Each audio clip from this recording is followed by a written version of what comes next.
నిజం చెప్పురి. అడిగితే మీ తమ్ముని ఫోటో చూపించమని ఆయననే చెప్పిన కదా. కిరాయి పైసలు అయితే మా తమ్ముడు కడతాడు, పట్టణంలో ఉన్నారు తెచ్చుకోపోండి అని చెప్పమన్నానా?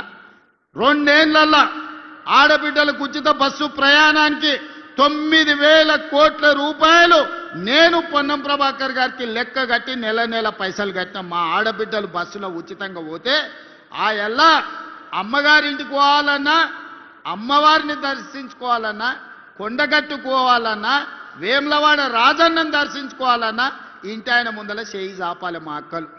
అయ్యా నేను రాజన్న దగ్గరకు పోయేస్తా, కొండగట్టుకు పోయేస్తా అంటే ఇంటి ఆయన చెప్పాడు, ఇప్పుడు దసరా పండుగ కదా దీపాలకు పోదు కానీ, లేకపోతే ఉగాది పండుగ పోదు, ఇప్పుడు ఏం తొందర ఉందని. అమ్మగారింటికి పోయేస్తా అంటే ఇప్పుడు ఏమంతా పొడుచుకొచ్చింది అమ్మగారింటికి పోయి చూసిరానికి అని అనేటోడు. కడుపులో బాధ దుఃఖం ఉన్నా ఇక ఆయన నగదు ఇవ్వకపోతే బస్సులో పోలేని పరిస్థితి. మా అక్కలు మనసులే బాధ పెట్టుకొని ఇంటికానే పిల్లల్ని చూసుకుంటూ ఉండేది. ఇవాళ పరిస్థితి ఎట్లుంది? ఇంటి ఆయన బాయికాడిపోతే అక్క అమ్మగారింటికి పోయి అమ్మని చూసి మళ్ళీ సాయంత్రం లోపల ఇంటికి వస్తుంది. అమ్మగారిని దర్శించుకోవాలంటే ఆలోచన లేదు, బస్సు ఎక్కి పిల్లల్ని తీసుకొని చక్కగా పోయి గుడికి పోయి దర్శనం చేసుకొని వస్తుంది. 9,000 కోట్ల రూపాయలు ఇవాళ మా ఆడబిడ్డల కోసం నేను ఖర్చు పెట్టినా. ఒక్కొక్క అక్కకు ఒక్కొక్క చెల్లెకు నెలకు 4-5 వేల రూపాయలు మిగులుతున్నాయి బస్సు ప్రయాణం నౌకరు చేసుకునేటోళ్ళకు. ఇది మేము ఇచ్చింది కాదా? మహిళా సంఘాలు ఆనాడు స్వయక సంఘాలు అంటే ఒక పట్టు ఉండే, ఒక గౌరవం ఉండే. కేసీఆర్ వచ్చి ఖతం చేసిండు. పావులా లేదు, సున్నా లేదు, వడ్డీ లేదు, నగదు లేదు. మా ఆడబిడ్డల చేతుల సిల్లి గవ్వ లేకుండా చేసిండు. మనం వచ్చినాక 27,000 కోట్ల రూపాయలు ఆడబిడ్డల చేతులు పెట్టి మీరు వ్యాపారం చేయండి, మీరు కోటీశ్వరులు కాండి అని 27,000 కోట్ల రూపాయలు ఇవాళ జీరో వడ్డీతో మా అక్కల చేతుల నగదు ఆడుతుంది.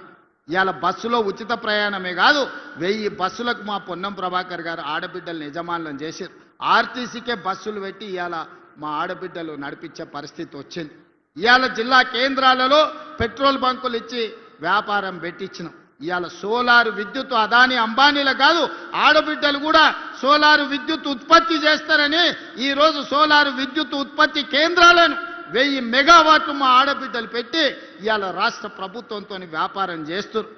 ఇవాళ చాలా మంది యువకులు చదువుకున్న వాళ్ళు శిల్పారామం చుట్టూతా మైక్రోసాఫ్ట్, ఇన్ఫోసిస్, విప్రో లాంటి పెద్ద పెద్ద ఐటీ కంపెనీలు ఉన్నాయి. ఆ పక్కనే ఆడబిడ్డలకు 100 కోట్ల రూపాయల భూమి ఇచ్చి 150 స్టాల్స్ శిల్పారామం పక్కనే పెట్టించి వాళ్ళు తయారు చేసే వస్తువులను ప్రపంచానికి అమ్మేటట్టు ఈరోజు అవకాశం కల్పించినాం. ఇవాళ ఇక్కడ ఉన్నోళ్ళు ఎవరైనా మా అక్కలు తయారు చేసే నిర్మల్ పెయింటింగ్స్ కావచ్చు, చేతితోని తయారు చేసే వస్తువులు కావచ్చు, ఆన్లైన్లో అమెజాన్లో ఆర్డర్ పెట్టడానికి ఇవాళ మా అక్కలు తయారు చేసిన వస్తువులు ఆన్లైన్లో ప్రపంచానికి అందుబాటులోకి తీసుకొచ్చినాం. ఇవన్నీ మా ఆడబిడ్డల ఆత్మగౌరవం పెంచడానికి మేము చేసిన ప్రయత్నం కాదా అని నేను అడుగుతున్నా. ఇవాళ ఒక పక్కన రైతులు, ఇంకొక పక్కన విద్యార్థులు, మరో పక్కన నిరుద్యోగ యువకులు, ఇంకొక పక్కన ఆడబిడ్డలకు ప్రతి విషయాన్ని అడిగి తెలుసుకొని వాళ్ళ సమస్యలు ఒకటొకటిగా పరిష్కరించుకుంటున్నాం. 10 ఏళ్ల నుంచి తెలంగాణ రాష్ట్రంలో నీ పీడ బట్టి, నీ చీడ బట్టి సమస్యలు పేర్కపోతే ఒకటొకటి పరిష్కరించుకుంటూ వస్తున్నాం. ఆ ఎల్లా మేము అధికారం ఇచ్చినప్పుడు 70,000 కోట్ల అప్పు ఉంటే 10 ఏళ్లలో 8,11,000 కోట్ల రూపాయల అప్పులు మన నెత్తి మీద మోపిండి అయ్యగారు. పోయి ఫామ్ హౌస్లో వండుకున్నాడు, నీ సావు నువ్వు సావని. 8,11,000 కోట్ల రూపాయల అప్పులతోని నాకు అధికారాన్ని చేతులు పెడితే ఏం చెయ్యాలో నాయనా అని దిక్కుదోచని పరిస్థితిలో కన్నోని కాళ్ళు పట్టుకొని ఢిల్లీకి పోయి అడుక్కోనోని అందరి దగ్గర పోయి కూర్చొని ఇవాళ ఒక దారిలోకి పట్టుకొచ్చి ప్రభుత్వాన్ని నడిపే పరిస్థితి తీసుకొచ్చినాం. ఒకటొకటిగా అప్పులు కట్టుకుంటూ వస్తున్నాం. అసలుకు మిత్తికే ఆయన చేసిన అప్పులకు మిత్తి కట్టనికనే నెలకు 5-6 వేల కోట్ల రూపాయలు కట్టాల్సి వస్తుంది. సంసారం దివాలా దీపించిండు, బజార్లో ఇజ్జత్ లేకుండా చేసిండు, సిల్లి గవ్వ ఉట్టకుట్ట చేసి రాష్ట్రాన్ని ఆడ పడేసిపోయి ఫామ్ హౌస్లో వండుకున్నాడు. నీ సావు నువ్వు సావుపో, ఇక నేను రాను బడికే రాను అంటాడు. నెల మాత్రం జీతం తీసుకుంటుండు, దానికి మాత్రం ఏం తక్కువ లేదు. వెనకటికో పెద్ద ఆయనే చెప్పిండంట, మందేమో ఎప్పటోళ్ళనే మూలుగూడనేమో మున్పటోళ్ళనే అని. మందేం తగ్గలే, మూలుగూడ కూడా తగ్గలే. అది అట్లనే ఉంది, ఇది ఇట్లనే ఉంది. కానీ అధికారం ఉంటేనే నేను అసెంబ్లీకి వస్తా, లేకపోతే రానుపో అని అన్నాడు. బడికి రాకపోతే పిల్లగాని ఈపులు వలగొట్టడా అనే పంతులు ప్రభుత్వ ఉద్యోగి నౌకరికి పోకపోతే జీతం కట్ చేస్తలేరా? మరి ఇవాళ కేసీఆర్కి ఏం కట్ చేయాలని మిమ్మల్ని అడుగుతున్నా. ఒక్కరోజు కూడా అసెంబ్లీకి రాడు, ఒక్కరోజు కూడా ఒక మంచి మాట మాట్లాడాడు. వస్తే ఏదో ఒకటి శాపనార్థాలు పెట్టిపోతాడు. 40 ఏళ్ళ అనుభవం అంటాడు. నీ అనుభవం అంతా మమ్మల్ని శాపనార్థాలు పెట్టడానికేనా? ఇది తెలంగాణ సమాజానికి ఏమన్నా మంచిదా? మీరు ఒక్కసారి ఆలోచన చెయ్యండి. అందుకే ఇవాళ వాళ్ళందరూ కట్టగట్టుకొని మన మీద విషం జుమ్ముతున్నారు.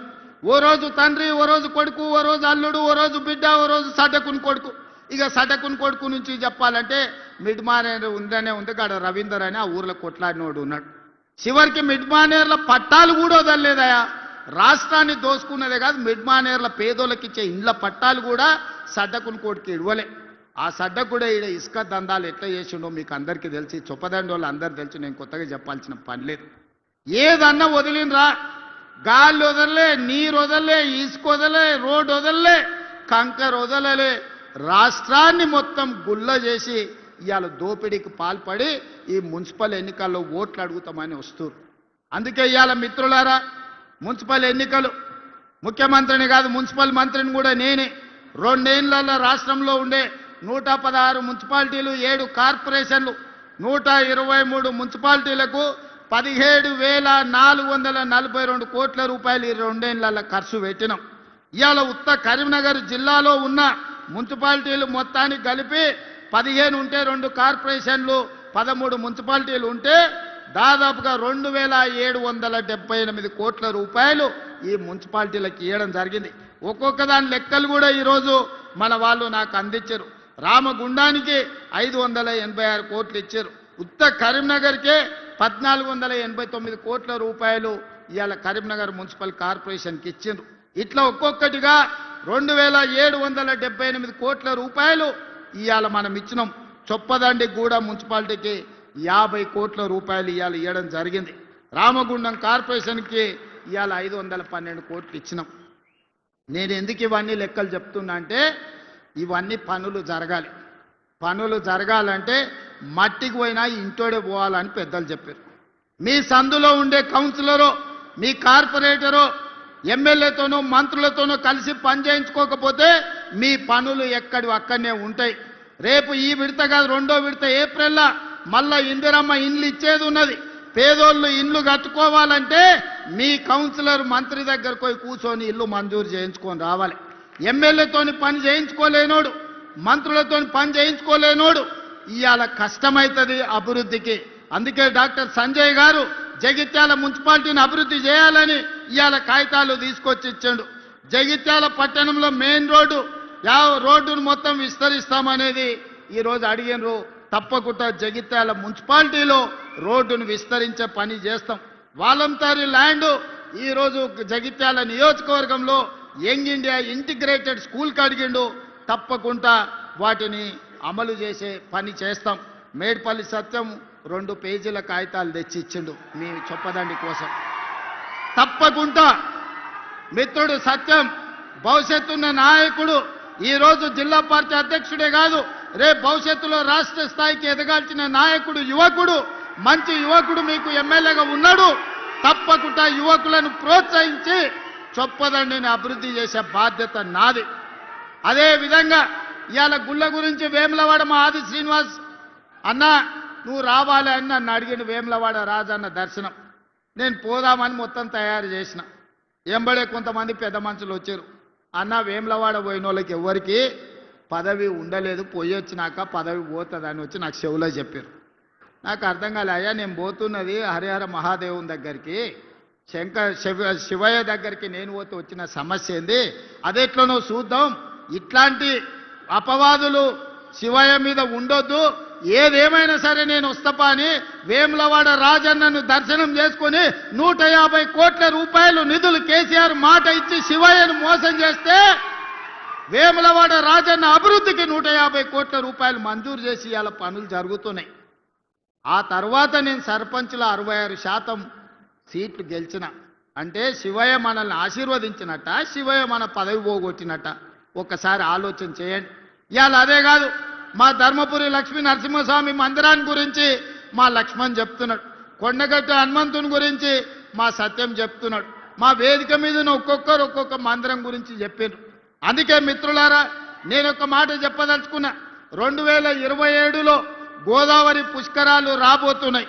ఈ గోదావరి పుష్కరాల కోసం ఆదిలాబాదు బాసర నుంచి ఖమ్మం జిల్లా భద్రాచలం వరకు ఎన్ని టెంపుల్స్ ఉన్నాయో, ఎన్ని గుడులు ఉన్నాయో, చిన్న కాళేశ్వరం నుంచి మొదలు పెడితే మంతన్లో ఉండే టెంపుల్స్ నుంచి ప్రతి మందిరానికి పూర్తి స్థాయిలో ప్రణాళిక చేసి వీటికి అవసరమైతే 4-5 వేల కోట్ల రూపాయలు ఖర్చైనా ఈ మందిరాలన్నిటిని అభివృద్ధి చేసే బాధ్యత నేను తీసుకుంటా. చంద్రశేఖరరావు లాగా మాటిచ్చి మోసం చేసుడు, జీవోలు ఇచ్చి రూపాయి ఇదల్చకపోవడం లాంటి పనులు చెయ్యను. అన్నిటికీ అంచనాలను చేపిస్తా. మీడియా మిత్రులారా రాసుకోండి. బాసర నుంచి భద్రాచలం వరకు గోదావరి పుష్కరాల లోపల ప్రతి మందిరాన్ని అభివృద్ధి చేయడానికి అవసరమైన నిధులు ఇచ్చి ఈ మందిరాలను పర్యాటక కేంద్రాలుగా, పుణ్యక్షేత్రాలుగా అభివృద్ధి చేస్తాం. అటవీ ప్రాంతంలో ఉన్న ఎకో టూరిజంని కూడా అభివృద్ధి చేస్తాం.